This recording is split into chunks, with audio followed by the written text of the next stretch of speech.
पहली वस्तु कि भक्त जाकर के ठाकुर जी के सन्मुख अपने प्रेमा भाव के उद्गारों को प्रकट करे, उसका प्रेम कैसा है वो बताए ठाकुर जी को जाके। जैसे श्री जयदेव महाप्रभु बताते थे, जयदेव महाप्रभु के गीत गोविंद से इतना प्रेम था ठाकुर जी को, क्या कहां तक कहें। जगन्नाथ भगवान के रोज कपड़े फट जाते थे, नित्य वस्त्र विदीर्ण हो जाते थे। पुजारी बोले कि लगता है गर्भगृह में चूहे घुस गए हैं। क्यों? बोले जगन्नाथ जी के ऊपर चढ़ के उनके कपड़ों को फाड़ देते। लेकिन एक दिन पुजारी ने गौर से देखा तो ठाकुर जी के वस्त्रों के संग संग उनके श्री अंग पर भी कुछ छिले हुए निशान थे। जब आंखों के पास देखा, भुजाओं पर देखा, छिले हुए उन निशानों को जब देखा, पुजारी ने हाथ जोड़ के निवेदन किया, हे जगन्नाथ, ये पीड़ा आपको कौन देता है?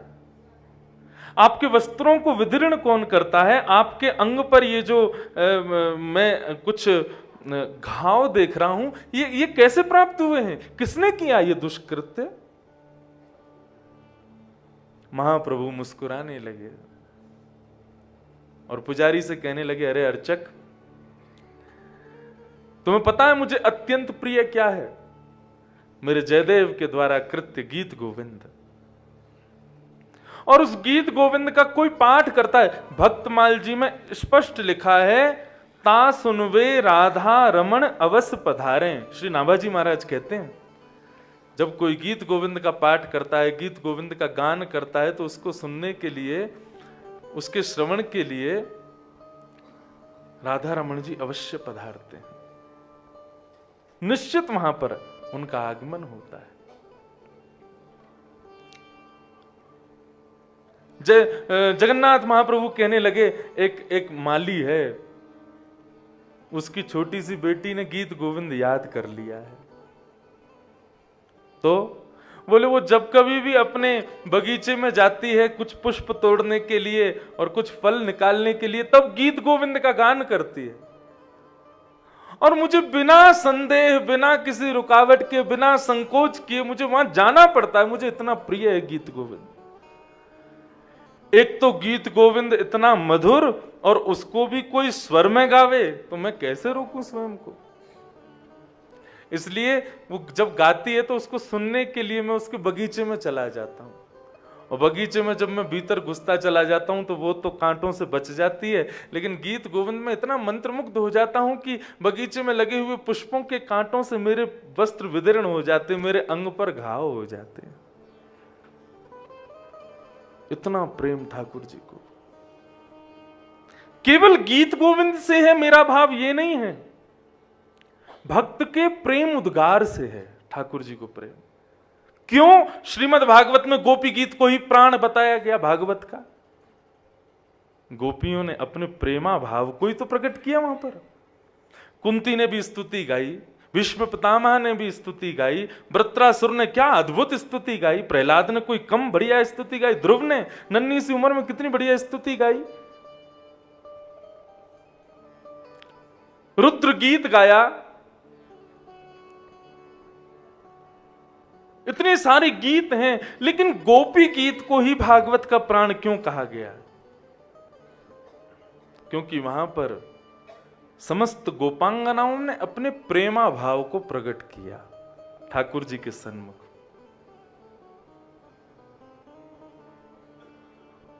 इसलिए वो प्राण है।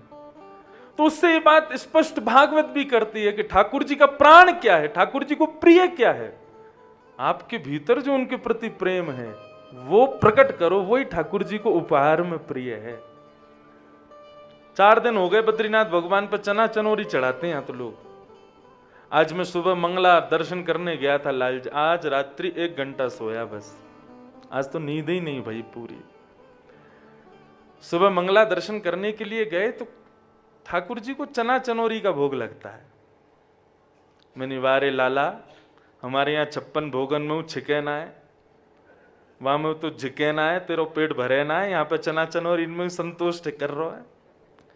नाथ द्वार में जो अन्नकूट आता है ना, गोवर्धन पूजा, बड़ी मधुर कथा सुनना। तो अन्नकूट वाले दिन 56 भोग होता है, ठाकुर जी का अन्नकूट होता है। तो उस दिन श्रीनाथ जी के मंदिर में, श्रीनाथ जी के ठीक बगल में विराजते हैं शायद मदन मोहन जी, नहीं, नवनीत प्रिया तो बगल के मंदिर में, एक श्री जी के बिल्कुल बगल में विराजते हैं मदन मोहन जी। हाँ, मदन मोहन जी है ना। तो श्रीनाथ जी के बगल में मदन मोहन जी, और वो नवनीत प्रिया जी भी आ जाते हैं, श्री जी बाबा के सामने आके बैठ जाते हैं। और तो और ये जितनी भी निधियां हैं वल्लभाचार्य जी की, जहां जहां विराज रही हैं, अब तो नहीं आती हैं, लेकिन ऐसा भाव था कि अन्नकूट वाले दिन सारी निधियां पधारती थीं। मथुरा से जाती थीं, कोटा से, सूरत से, जहां जहां स्वरूप विराज रहे हैं वल्लभाचार्य जी के पुत्रों को दिए गए जो सेवित स्वरूप थे, वो सब आते हैं। और सबका एक संग अन्नकूट होता है, एक साथ सारे ठाकुर जी विराजते हैं, बीच में श्रीनाथ जी विराजते हैं, और सबके सामने अन्नकूट एक संग लगता है। मतलब एक प्रकार से आज की थोड़ी सी साधारण भाषा में कह दूं तो ठाकुर जी की दावत होती है। हाँ, एक संग दावत पंगत होती है। अन्नकूट हो गया। अन्नकूट के बाद में गोसाई जी ने ठाकुर जी को जैसे शयन कराने लगे, सो ठाकुर जी ने अपना मुंह मुरझा लियो। श्रीनाथ जी मुरझा के खड़े हैं। गोसाई जी बोले, जय जय, आज इतनो सारो अन्नकूट पायो आपने, प्रेम सो पायो, इतने सुख से आपने सब विराज करके सब अरोगो है, अब वो उदास बैठे हो, कोई कमी रह गई? श्रीनाथ जी बोले, मेरो पेट ना है भरो। क्यों? अरे अन्नकूट में चावल को पहाड़ कितनों बनाया जाए? बोले जब तक ठाकुर जी की नाभि नहीं ढक जाए, इतने ऊंचे ऊंचे तो चावलन के पहाड़ लगाए जाए सामने। 56 भोगन में ठाकुर जी ढक जाए, इतनो 56 भोग अन्नकूट रखो जाए सामने, तब आपको पेट नहीं भरो। लाल जी बोले, ना है वो या मारे ना है भरो, वो इतने सारे बैठे ना संग में, तो मुंह को आरोग्य में संकोच है रो, मुंह को खावे में यो लग रो, बगल वालों यो नहीं सोचे कि देख कितनो खा रो है। ये नवनीत प्रिया, मदन मोहन, विठल नाथ, ये जितने पधारे, इन सब मुंह को संकोच भयो, या मारे मैंने आज प्रेम से नहीं पायो, अभी मेरो मन ना है भरो। गोसाई जी बोले, तो आज्ञा करो। बोले, एक और अन्नकूट करो, लेकिन अकेले मेरो करो, मैं अकेलो पाऊंगा। बोले, जय जय, आपको जब भोग लगा का है तो अटारी पर चढ़ के नंगाड़े बजें, सेनाई बजें, भोग लगते ही सबन को पता चल जाएगी कि तुम पा रहे हो, और जैसी पता चली तुम पा रहे हो तो सब आ जाएंगे। नवनीत प्रिया दौड़ेगो, यहाँ तो बिट्टल ना तो वो आवेगो, मदन मोहन सब आ जाएंगे। तो श्री जी बाबा कहें कि एक अन्नकूट और करो, और जो नंगाड़े और सेनाई ऊपर बजे ना, उनको कमरा में बजवाओ, ताकि उनको पता नहीं चले कि मैं आरोग रहा हूं। ऐसे भोजन प्रिय, इतने प्रेमी हैं ठाकुर जी भोजन के। और यहां देखो चना चनोरी में संतोष करने। और लेके कौन गया? हम ही लोग लेके जाते हैं बाहर से। आज बैठे बैठे ठाकुर जी के दर्शन करते करते मैं बस यही चिंतन कर रहा था कि आपको प्रिय क्या है। तभी धर्माधिकारी और पुजारी जी ने जयदेव महाप्रभु का गीत गोविंद गाया, और वास्तव में सत्य माने गीत गोविंद सुनते ही मेरे रोए खड़े हो गए, मानो जैसे बद्रीनाथ ने प्रत्युत्तर दिया हो कि भक्त जब अपना प्रेम प्रकट करता है मेरे आगे, मुझे बहुत प्रिय है। जयदेव महाप्रभु ने कहा उड़ीसा में, कहा बंगाल में गीत गोविंद की रचना, यहाँ उत्तर भारत के जगन ये बद्रीनाथ भगवान की गीत गोविंद को सुनते हैं, उसी को सुन के सोते हैं, उसी से उत्थापन होता है। क्योंकि वो गीत गोविंद साधारण नहीं है, एक भक्त के द्वारा प्रस्तुत किया प्रेम तोहफा है ठाकुर जी को। ठाकुर जी नित्य खोल के देखते हैं उसे। और तभी संकेत आया कि श्रीमद् भागवत ठाकुर जी का अंग है, विग्रह है, और उसमें भी रास पंचाध्यायी 5 प्राण है, और उन 5 प्राणों में भी गोपी गीत ठाकुर जी का मुख्य प्राण। गोपी गीत ही क्यों? क्योंकि गोपियों का प्रेम उद्गार है। तब ये भाव समझ में आया कि ठाकुर जी को अपने भक्तों के द्वारा कहे गए प्रेम वचन, प्रेम शब्द, प्रेम उद्गार वो बहुत प्रिय है। इसलिए 4 दिन तक तुमने जो कुछ भी चढ़ायो हो, जो कुछ भी अर्पित किया हो, 3 दिन और बचे। 3 दिन में अपनो प्रेम ठाकुर जी को सुना दो। कैसो प्रेम, वो प्रेम सुनाओ। मैं निश्चित कहता हूं इन 4 दिनों में जो अनुभूति नहीं हुई होगी ना, वो अगले 3 दिनों में हो जाएगी आपको। अरे और तो छोड़ो, मैं तो आज बद्री विशाल भगवान के सामने बैठो, जैसी अभिषेक पूरा भयो सबरी भीड़ खड़ी भाई, सब हो जय बद्री विशाल भगवान की जय, नरनारायण भगवान की जय। मैंने की बोल ब्रजमानु के जमाई की। तो धर्माधिकारी मुझे देखें, मैंने ब्रजभानु के जमाई तो हैं ये। मैंने कि सब वही जय जयकार करते, बद्री विशाल भगवान यूं ही बैठे रहे, हाँ ये रोज को सो जय जयकार है। मैंने कोई ना कहीं ब्रजभानु के जमाई की जय, तो 1 मिनट के काज आंख खुल गई होंगी, कौन सो आयो है, ये कौन आयो। परंतु जैसे भोजन में रोज कुछ नया अच्छा लगता है ना, ऐसे ठाकुर जी की भक्ति में भी अपने मन से कुछ ना कुछ नया करते रहा करो। हमारे श्याम सुंदर रीझे रहें बस हमसे, वो प्रसन्न रहें, ये चित्त का भाव होना चाहिए। और इसी विषय पर कल की कथा विराम हुई थी। माया से कौन बचा है? केष्टम दत्तम तपोजप्तम व्रतम ये चात्मनः प्रियम दारान् सुतान् गृहान् प्राणान् यत्परस्मै निवेदनम्। नवदा भक्ति। बाबा आगे पधारो, महाराज जी पधारो, यहां विराजो, आओ, अरे आओ पधारो, ये परम कुटी संतन की है, यहां पधारो।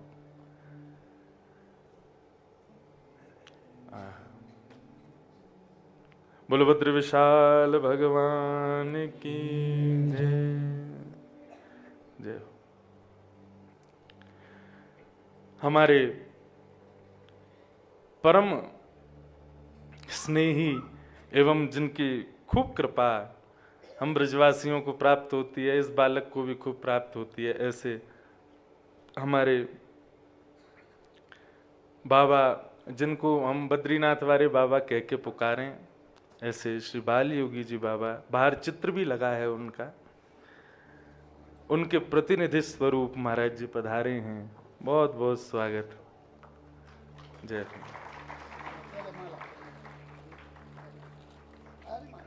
लाओ। श्रीमन्नारायण नारायण नारायण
विराज जाएं तो सब दिखेंगे मुंह को, वहां विराज। बोलो बद्री विशाल, ना ऊपर ही विराजो, बद्री विशाल भगवान की जय। जैसी इच्छा, जहां इच्छा यहीं विराजो। हाँ विराज, कोई नहीं, अब प्रेम से दिखेंगे।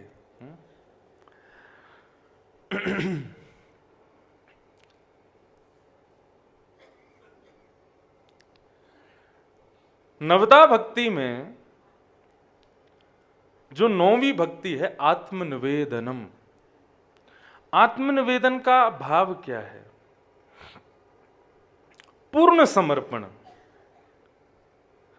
किसी भी प्रकार से अपनी सत्ता को ना मानना। आत्मनिवेदन का मतलब अपनी इंद्रियां, अपनी बुद्धि, अपने विचार, अपने परिवार, अपनी मां, अपनी बहन, अपनी पत्नी, अपने बच्चे, अपना सब कुछ ठाकुर जी का है, ये विचार करे। सूरदास जी महाराज कहते हैं, जा प्रियतम सो प्रीत घनेरी, सो देख डर जय है, मन पंछी उड़ जय है, जा दिन मन पंछी उड़ जय है। जा प्रियतम सो प्रीति घनेरी, सो देख डर जई हैं। जिस प्रियतम से तुम बहुत प्रेम करती हो या जिस प्रियतमा से तुम बहुत प्रेम करते हो, एक दिन ऐसा आता है कि उसका रूप देख के भी डर लगता है। मृत्यु के बाद यदि पति स्वप्न में दिख जाए या स्वप्न में ना दिखे तो कमरे में ही कहीं कोने में जंगले के ऊपर खड़ा हुआ दिख जाए तो डर लगेगा कि नहीं? भागोगे ब्राह्मणों के पास, बोले महाराज अनुष्ठान करो घर पे आके। क्यों? बोले हमारे पतिदेव दिखाई देते हैं। अब मृत्यु के बाद की बात तो बाद की है, आजकल तो पति पत्नी जीते जी एक दूसरे से डरते हैं, ऐसा भय व्याप्त है। क्यों भय है? क्योंकि वो संसारी है और उसको हमने संसारी मान करके अपना रखा है। हमने ठाकुर जी को निवेदित करके अपनाया नहीं है, उसको ठाकुर जी को अर्पित करके अपनाया नहीं है, इसलिए उससे भय लगता है। प्रसाद ठाकुर जी के चरणों में चढ़ा है, चरणामृत ठाकुर जी का, हम ये विचार कभी नहीं करते कि न जाने कैसा जल होगा, कैसा दूध होगा। चरणामृत आया तुरंत पान करते हैं। प्रसाद हाथ में पुजारी जी ने दिया, कैसा दिया, कब का दिया, कहां से दिया, कोई विचार नहीं करते, तुरंत लेते हैं और उससे कोई हानि भी नहीं होती। क्यों? ठाकुर जी के चरणों में निवेदित है। कहने का अभिप्राय, माया से यदि बचना चाहते हो तो अपने व्यवहार जगत की हर वस्तु को भी पहले प्रसाद बनाओ। क्यों? बोले बिना प्रसाद की वस्तु यदि उसको स्वीकार करोगे तो तुम्हारा कल्याण नहीं करेगी, लेकिन प्रसाद बना करके स्वीकार करोगे तो प्रसाद सदा कल्याण ही करता है। समझ में आ रही है बात? पुत्र, पुत्री, पति, पत्नी, माता, पिता आदि जितने भी हमारे संबंध हैं, इनसे हमें कल को कष्ट क्यों मिलता है, दुख क्यों मिलता है? क्योंकि हमने ठाकुर जी के चरणों में निवेदित करके स्वीकार नहीं किया।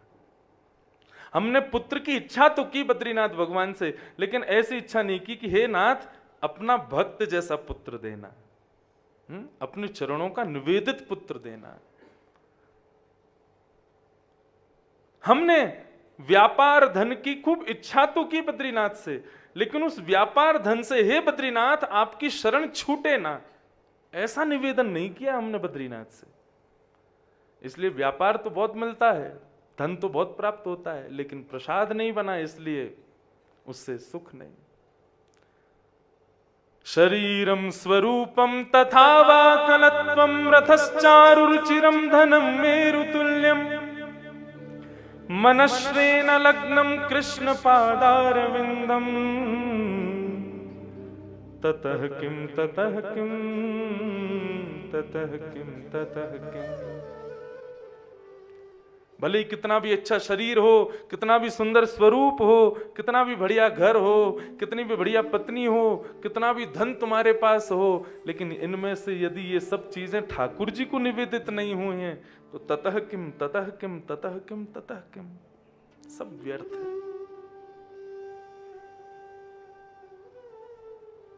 रावण बलवान था, लेकिन उसके बल ने उसका रक्षण नहीं किया। क्यों? राम निवेदित बल नहीं था।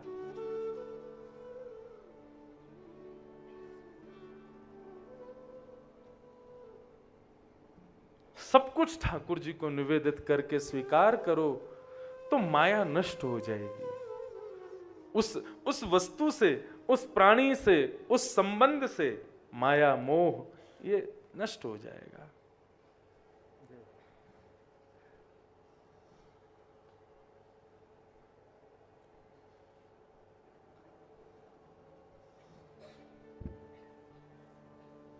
वो हनुमान जी नहीं दिख रहे थे सामने।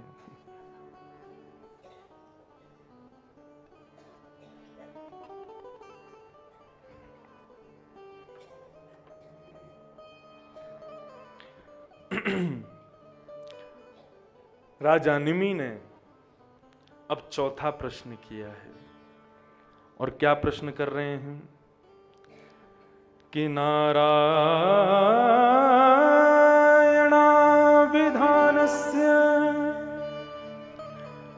ब्रह्मण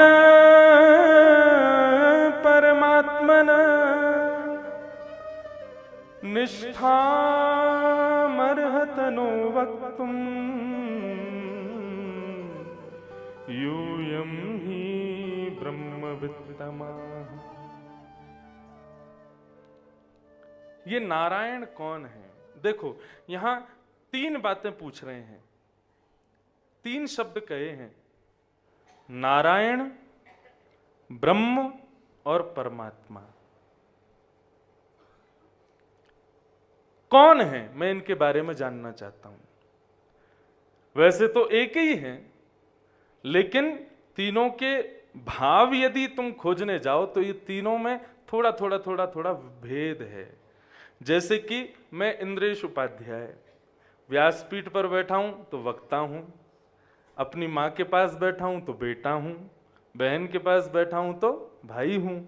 ऐसे ही एक ही व्यक्ति के जब तीन संबंध हो सकते हैं, ऐसे ही एक ही नारायण, नारायण, ब्रह्म और परमात्मा, ये तीन भाव कौन हैं? मुझे इनके बारे में बताओ। बहुत ध्यान से सुनिएगा। नारायण को जानना साधारण बात नहीं है।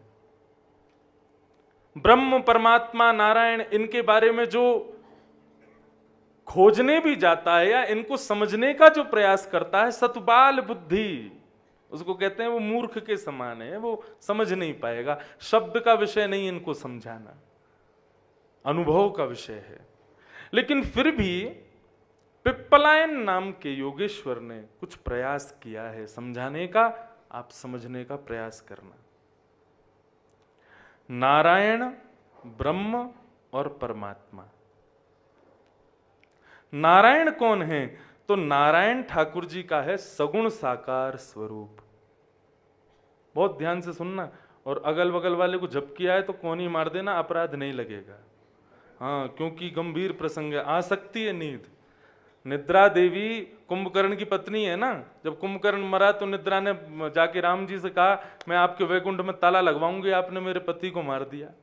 राम जी बोले, कैसे लगवाओगे? बोले, वैकुंठ कौन जाता? बोले, कथा सुनने वाले जाते हैं।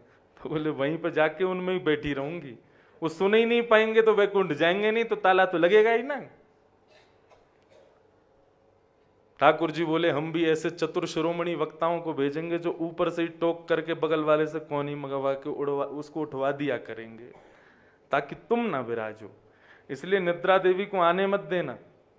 ध्यान से सुनो, नारायण कौन है? भगवान का सगुण साकार स्वरूप है नारायण।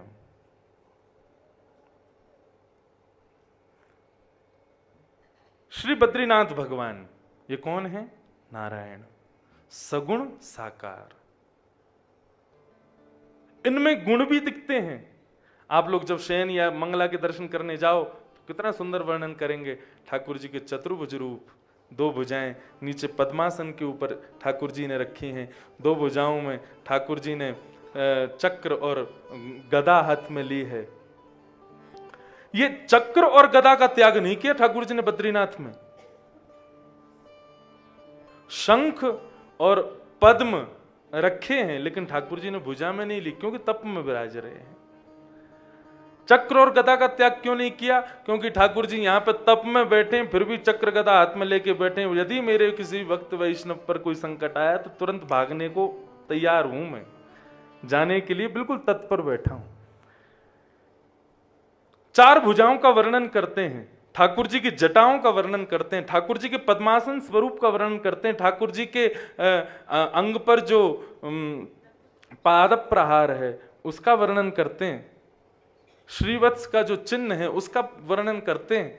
ये सब क्या है? ठाकुर जी के गुण हैं, सगुण और साकार। आकार भी है ठाकुर जी का। वृंदावन में जाओ, राधा रमण जी का दर्शन करो, सगुण साकार। ठाकुर जी का जब श्रृंगार बहुत सुंदर होता है तो राधा रमण जी की दतुइयां दिखने लगती हैं, दांत दिखते हैं छोटे छोटे। क्यों? आज राधा रमण जी बड़े प्रसन्न है, मेरा श्रृंगार बहुत अच्छा हुआ है। सगुण और साकार, आकार भी है। कैसे? बोले त्रिभंग लली बन के बैठे श्री जगन्नाथ भगवान, सगुण साकार। सगुण हैं। गुण क्या है उनका?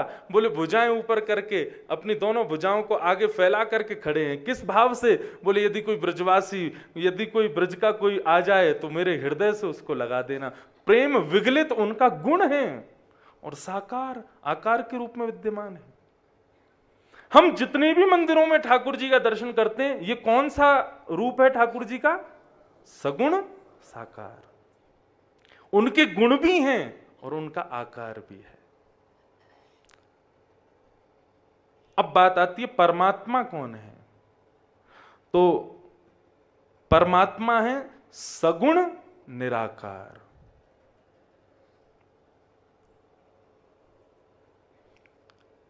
नारायण सगुण साकार और परमात्मा सगुण निराकार। बताओ कौन है ये? उसके गुण तो हैं लेकिन आकार नहीं है। है कोई बताने वाला? है क्या? अरे उत्तर आप सबको पता है। ये जो परमात्मा है जिसके गुण तो हैं लेकिन आकार नहीं है, वो है श्रीमद् भागवत। आप सुनते हो, सुनते ही आपके भीतर ठाकुर जी का एक रूप प्रकट हो जाता है। ठाकुर जी के गुणानुसार आप अपने अपने हृदय में एक ठाकुर जी का चिन्ह निर्मित कर देते हो। मैंने कहा शंख चक्र गदा पद्मधारी, तो मेरे कहते ही यहां बैठे 500 लोगों के हृदय में ठाकुर जी शंख चक्र गदा पद्म धारण करके बैठ गए। ये क्या है? सगुण, लेकिन आकार नहीं है, निराकार। श्रीमद् भागवत सगुण निराकार ब्रह्म। ये कौन है? परमात्मा। नारायण सगुण साकार और परमात्मा सगुण निराकार और ब्रह्म निर्गुण निराकार। ना तो उनका कोई गुण है और ना ही उनका कोई आकार है। वो भी मेरे बगल में ही बैठे हैं लेकिन मुझे पता नहीं है। क्यों? ना तो उनका कोई गुण है और ना कोई उनका आकार है। वो इस माइक में भी हैं लेकिन मुझे दिखते क्यों नहीं? क्योंकि उनका कोई गुण नहीं, कोई आकार नहीं।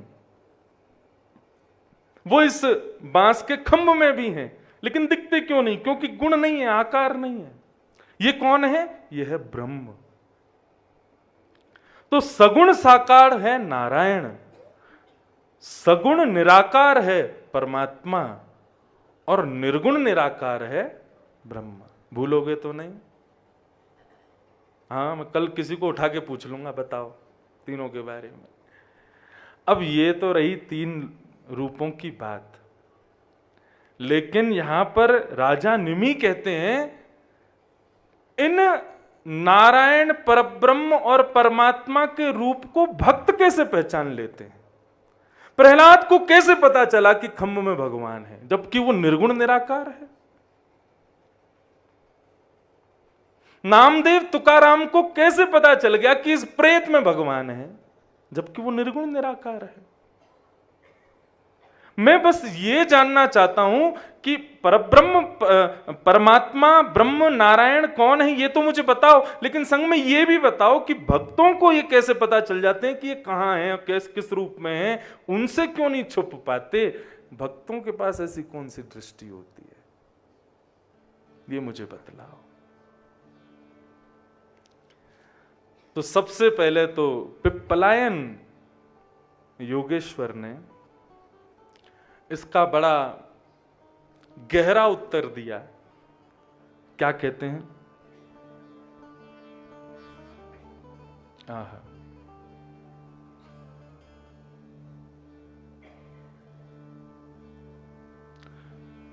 स्थित उद्भव प्रलहे तुरहे तुरस्य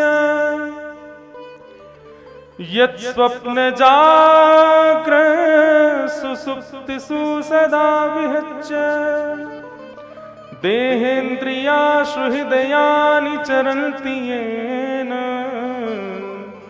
संजीवतानि तदवेहि परम नरेंद्र।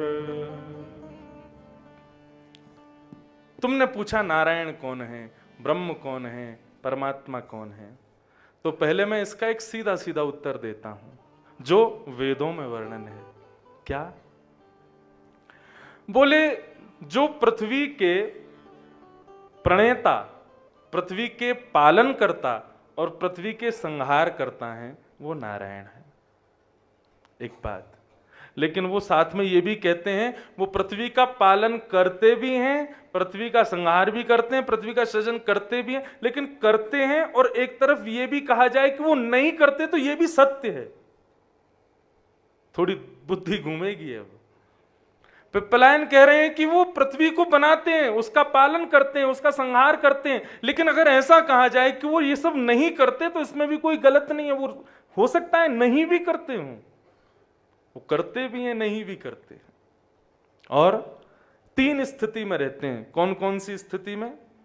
यत् स्वप्न जागृत सुसुप्तिषु सदा ब्रह्मिश्च।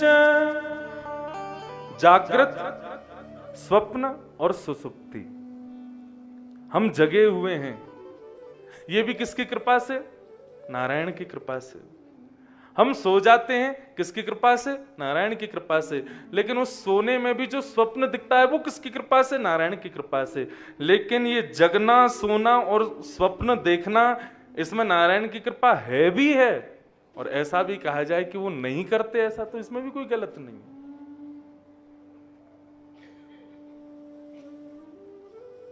तीनों, दोनों बात। इस प्रकार पिप्पलायन उत्तर दे रहे थे। राजा निमि ने कहा कि ये तो मेरे समझ में ही नहीं आ रहा, आप कैसा रूप बता रहे हो ठाकुर जी का, मुझे वो रूप बताओ ना जो भक्तों को दिख जाते हैं। वो कैसे दिखते हैं? ऐसा क्या करते हैं भक्त जिससे उनको ठाकुर जी का वो स्वरूप दिख जाता है, वो मुझे बतलाइए। तब पिप्पलायन उत्तर देते हुए कहते हैं, यर्हाब्जनाभ चरणौ शनयोरुभक्त्या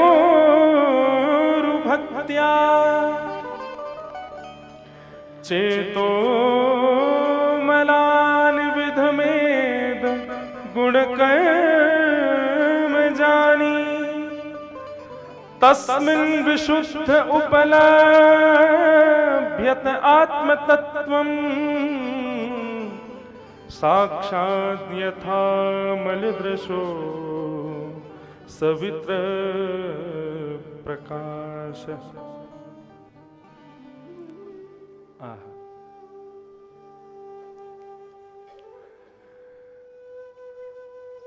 ठाकुर जी का दर्शन, उस नारायण का, उस ब्रह्म का, उस परमात्मा का दर्शन कैसे होता है? बोले उसके लिए तुम यदि शास्त्रों में ढूंढो, तुम यदि पुराणों में खोजने जाओ, तुम यदि बहुत ज्ञानी बनकर के उनको पाना चाहो तो उनका दर्शन तुमको नहीं होगा। कैसे होगा?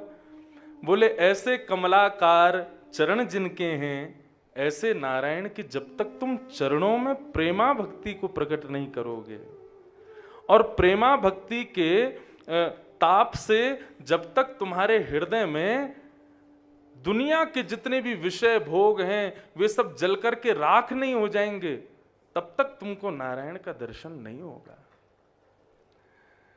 तुमको यदि वो नारायण देखना है, उसको पहचानना है, उसको जानना है, तो उसके लिए तुमको अपने हृदय में प्रेमा भक्ति प्रकट करनी पड़ेगी। बाबा आगे पधारो, यहां विराजो।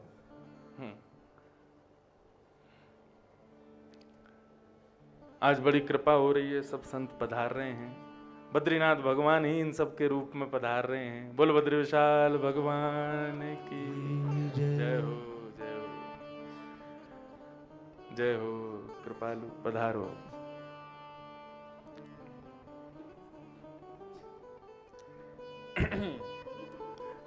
बहुत ध्यान से सुनो सब लोग, इधर देखो। पिप्पलायन कहते हैं यदि तुम उस पर ब्रह्म नारायण को देखना चाहते हो तो जब तुम्हारे भीतर प्रेमा भक्ति की अग्नि जलेगी और उस प्रेमा भक्ति की अग्नि में तुम्हारे हृदय के समस्त विषय विकार जल करके राख होंगे, तब तुमको ठाकुर जी का दर्शन होगा। कैसे? बोले ठाकुर जी हैं तो भीतर ही, लेकिन उस पर संसार के जितने भी काम क्रोध ईर्ष्या द्वेष अभिनिवेश अहंता ममता आदि इन सब की गंदगी लगी हुई है उस दर्पण पे। दर्पण है एक भीतर, उसमें तुम ठाकुर जी को देख क्यों नहीं पा रहे हो? भागवत का प्रकाश भी हो रहा है, गुरुजन बता भी रहे हैं ऐसे ऐसे ठाकुर जी दिखेंगे, लेकिन फिर भी नेत्र बंद करने के बाद ठाकुर जी का दर्शन क्यों नहीं हो रहा है? क्योंकि विषय भोग आदियों के जो गंदगी है उससे वो दर्पण मतमैला हो गया है, जिससे ठाकुर जी का दर्शन नहीं होगा। बोले वो मैल दूर कैसे होगा?